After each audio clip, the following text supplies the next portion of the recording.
Matric का exam form कैसे भरें या फिर 10th का एग्ज़ाम फॉर्म कैसे भरें। जिन बच्चों को 2026 में मैट्रिक का एग्ज़ाम देना है, ऐसे बच्चों का एग्ज़ाम फॉर्म भरा रहा है, तो ये एग्ज़ाम फॉर्म कैसे भरना है, इनमें किन गलतियों से बचना है ताकि आप आगे 2026 के फरवरी में सक्सेसफुली एग्ज़ाम दे सकें मैट्रिक का। देखिए, ये जो फॉर्म आप अपने सामने देख रहे हैं ना, ये फॉर्म जो है ना, बहुत सारे स्कूल के बच्चों ने हमें बताया कि ये हमको ब्लैंक फॉर्म ही मिल रहा है। हालांकि जो रेगुलर बच्चे हैं, रेगुलर बच्चों को जो है ना ब्लैंक फॉर्म नहीं मिलना चाहिए, उनका फ़ोटो, सिग्नेचर, डिटेल छपा हुआ फॉर्म मिलना चाहिए। ऑलरेडी ये डिटेल प्रिंट किया हुआ जो फॉर्म है ना, उसका मैं वीडियो बना चुका हूँ कि उसको कैसे भरना है, वो आप चैनल पर जाकर देख सकते हैं। लेकिन बहुत सारे बच्चों ने कहा कि उनको ब्लैंक फॉर्म ही मिल रहा है। ये ब्लैंक फॉर्म जो है ना, ये एक्स रेगुलर, कंपार्टमेंटल, इंप्रूवमेंट यानी बेटरमेंट और सिंगल सब्जेक्ट इंग्लिश वालों के लिए है। लेकिन अगर रेगुलर वालों को भी ये फॉर्म मिलता है तो भर करके जमा कर सकते हैं, उनका एडमिट कार्ड भी आएगा और वो एग्ज़ाम भी 2026 के फरवरी में मैट्रिक का दे पाएंगे। तो एग्ज़ाम फॉर्म आपको 10th का कोई भी मिले, ठीक है ना, भर के आपको जमा करना है, आपका पैसा जमा होना चाहिए, ये आपको क्लियर कर देना है। दूसरी बात यहाँ पर ये जान लीजिए कि ये जो फॉर्म अपलोड किया है बिहार बोर्ड ने 2025 के नाम से अपलोड किया, तो इससे भी कंफ्यूज नहीं होना है, कोई टेंशन नहीं है, ठीक है। सबसे पहला कॉलम जो है रजिस्ट्रेशन नंबर का है, तो इसमें आपको अपना मैट्रिक का रजिस्ट्रेशन कार्ड उठाना है, उसमें से आपको रजिस्ट्रेशन नंबर देख करके भर देना है। अब मैं बता दूं कि यही फॉर्म एक्स रेगुलर भी भरेंगे, कंपार्टमेंटल भी भरेंगे, बेटरमेंट भी भरेंगे, वो अपने पुराने रजिस्ट्रेशन कार्ड के हिसाब से भरेंगे। और जो रेगुलर बच्चे हैं जिनको प्रिंटेड फॉर्म मिलना तो चाहिए पर मिला नहीं, ब्लैंक ही मिला है, वो अपने वर्तमान जो उनको रजिस्ट्रेशन कार्ड मिल रहा है स्कूल से, वो रजिस्ट्रेशन कार्ड के हिसाब से यानी कि पंजीयन पत्र के हिसाब से भरेंगे, ठीक है। आपको रजिस्ट्रेशन कार्ड देख करके ये फॉर्म भरना है। और मैं बता दूं कि ये रजिस्ट्रेशन कार्ड जो इस साल मिल रहा है आपको स्कूल से ही मिलेगा, आप खुद डाउनलोड नहीं कर पाइएगा।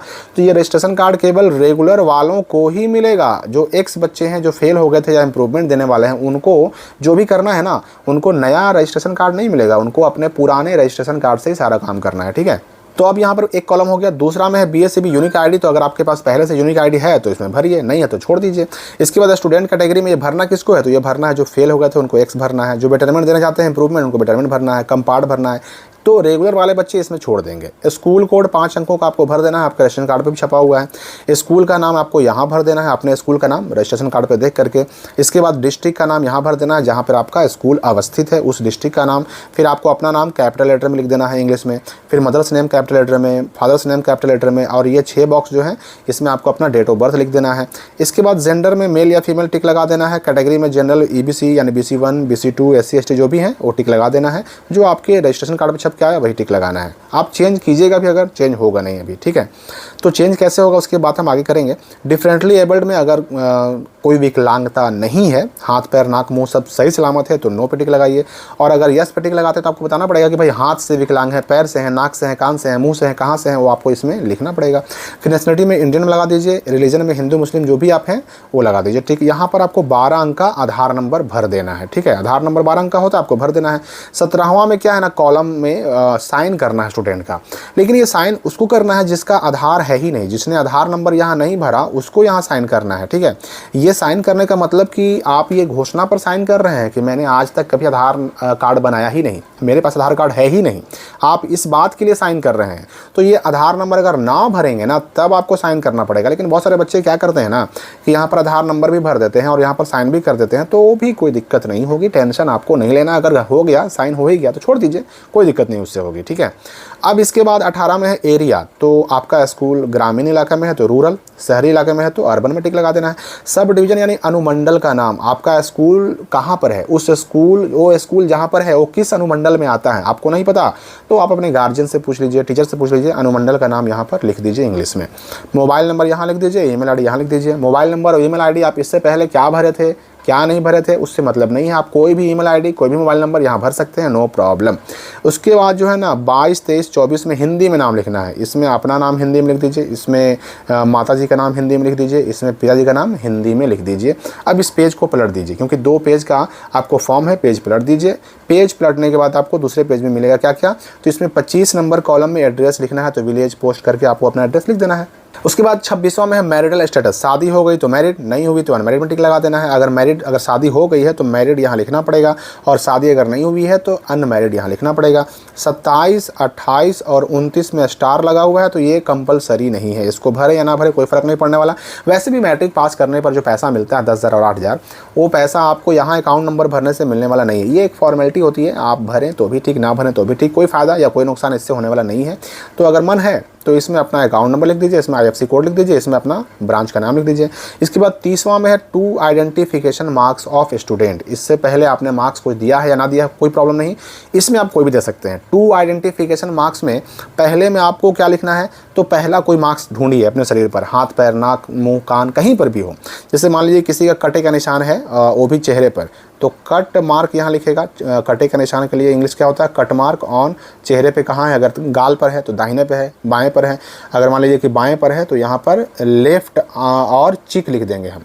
अगर राइट पे रहेगा, दाहिने पे रहेगा तो कट मार्क ऑन राइट चीक हो जाएगा। अगर कट मार्क नहीं है, मोल यानी कि तिल है तो मोल ऑन नेक, गर्दन पे तिल है तो मोल ऑन नोज, नाक पे तिल है तो कान पे तिल है तो मोल ऑन ईयर हो जाएगा। इस तरह से आपको लिखना होगा। अगर मान लीजिए कि ये मोल, ये तिल आपका गाल पे है तो वही मोल ऑन चीक हो जाएगा, माथे पर है तो मोल ऑन फोरहेड हो जाएगा। तो दो इस तरह से आपको लिख देना है। घाव के लिए उंड मार्क होता है, कटे के लिए कट मार्क होता है, जले के लिए बर्न मार्क होता है, तिल के लिए मोल होता है। ये आपको समझ लेना है, उसके हिसाब से लिख देना है। इसके बाद देखिए मीडियम में आपको मैट्रिक का एग्जाम 2026 में जो देना है, हिंदी में देना है कि इंग्लिश में देना है, उसी हिसाब से टिक लगा दीजिए। विजुअली इम्पेयर्ड मतलब आपको देखने में समस्या तो नहीं ना होती है, अगर नहीं होती है तो नो, और अगर देखने में समस्या होती है तो यस। यस कीजिएगा तो आपको एग्जाम में लिखने के लिए अलग से एक आदमी लेकर के जाने का मौका मिलता है, ठीक है, उसको स्क्राइब कहते हैं। तो ये यस पर टिक लगाने पर किया, उसमें है कि भाई आपको ये साबित करना पड़ेगा कि हमको देखने में दिक्कत होती है, हम देख नहीं पाते, तो आपके बदले आपके साथ एक आदमी वहाँ पर ले जाने का मौका मिलता है, स्क्राइब ले जाने का मौका मिलता है। लेकिन ये उनको जिनको आंखों से समस्या है, तो नो टिक लगाइए, मतलब आपको अपने से अपना एग्जाम देना है। उसके बाद 33 नंबर कॉलम जो है ना, इसमें केवल उनको भरना है जो इससे पहले फेल हो गए थे। कंपार्टमेंटल देना है, एक्स देना है या फिर बेटरमेंट देना है, इंप्रूवमेंट देना है, उनको भरना है। पहले वाला जो एग्जाम दिया मैट्रिक का, उसका रोल कोड यहाँ, उसका रोल नंबर यहाँ और उसका किस साल आपने एग्जाम दिया वो यहाँ भरना है। जो पहली बार एग्जाम देने जा रहे हैं मैट्रिक का और उनको भी ये ब्लैंक फॉर्म मिल गया है, उनको इसमें कुछ नहीं भरना है, ठीक है ना। फिर यहाँ पर सब्जेक्ट जो है हिंदी और संस्कृत वाले स्टूडेंट जो हैं वो यहाँ टिक लगाएंगे, और उर्दू पढ़ने वाले उर्दू और एनालिसिस टिक लगाएंगे। आप इसमें चेंज कीजिएगा तो चेंज होगा नहीं, इसलिए परेशान नहीं हो। आपका जो पहले से ऑलरेडी है, चाहे फेल बच्चे हों चाहे रेगुलर बच्चे हों, जो पहले से छप के आ गया है वही रहेगा, इसलिए आपको वही टिक लगाना है जो आपके रजिस्ट्रेशन कार्ड पे ऑलरेडी छप कर आ चुका है। इसके बाद नीचे बढ़िएगा तो यहाँ पर 35 नंबर कॉलम में क्या मिलेगा आपको, वोकेशनल कोर्सेज मिलेंगे। तो वोकेशनल कोर्सेज की पढ़ाई हर स्कूल में नहीं होती है, जहाँ होती है या फिर आपके रजिस्ट्रेशन कार्ड पे अगर वोकेशनल सब्जेक्ट कोई आया है छप करके तो ही टिक लगाना है, ऐसे आपको टिक नहीं लगाना है इसमें। और फिर नीचे क्या मिलेगा आपको, तो यहाँ पर आपको अपना गार्जियन का साइन कर देना है। फिर गार्जियन का साइन हिंदी में भी हो सकता है, इंग्लिश में भी हो सकता है। यहाँ पर जो आपका साइन होगा वो हिंदी में होगा, यहाँ पर साइन करना है हिंदी में स्टूडेंट को और यहाँ पर साइन करना है इंग्लिश में स्टूडेंट को। गार्जियन यहाँ साइन करेंगे, गार्जियन हिंदी इंग्लिश कुछ भी करें, कोई प्रॉब्लम नहीं है। इतना कर लिया आपने, इस फॉर्म को जमा कर दीजिए अपने स्कूल में। डॉक्यूमेंट की अगर हम बात करें तो डॉक्यूमेंट जो फेल बच्चे हैं उनको इससे पहले वाले एग्जाम का मार्कशीट या फिर एडमिट कार्ड या फिर रजिस्ट्रेशन कार्ड जमा करना पड़ सकता है। रही बात फोटो और सिग्नेचर की, तो यहाँ पर आपको एक फोटो चिपका देना है, यहाँ पर साइन कर देना है नीचे में। लेकिन मैं आपको बता दूं कि फोटो और सिग्नेचर रेगुलर वाले बच्चे चेंज नहीं कर सकते। जो एक्स वाले बच्चे हैं उनका यहाँ पर नया फोटो आ जाएगा चिपकाने से, लेकिन जो रेगुलर वाले बच्चे हैं जो पहली बार एग्जाम देने जा रहे हैं उनका फोटो चिपकाने से कोई फायदा होने वाला नहीं है।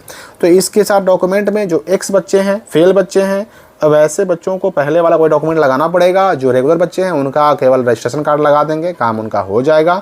और इसके साथ जो शुल्क है, तो मैट्रिक में एग्ज़ाम फॉर्म भरने पर कितना पैसा लग रहा है उसका मैं ऑलरेडी एक डिटेल वीडियो बना चुका हूँ कि किस कैटेगरी के लिए कितना पैसा लगेगा, वो वीडियो आप देख सकते हैं। तो पैसा डॉक्यूमेंट के साथ ये फॉर्म अपने स्कूल में जमा कर दीजिए। भरा गया फॉर्म, अब इंतज़ार कीजिए डमी एडमिट कार्ड का। तो इस फॉर्म को भरने में और कहीं अगर कोई दिक्कत हो तो कमेंट करके पूछ सकते हैं। हम मिलेंगे अगली वीडियो में नए अपडेट के साथ।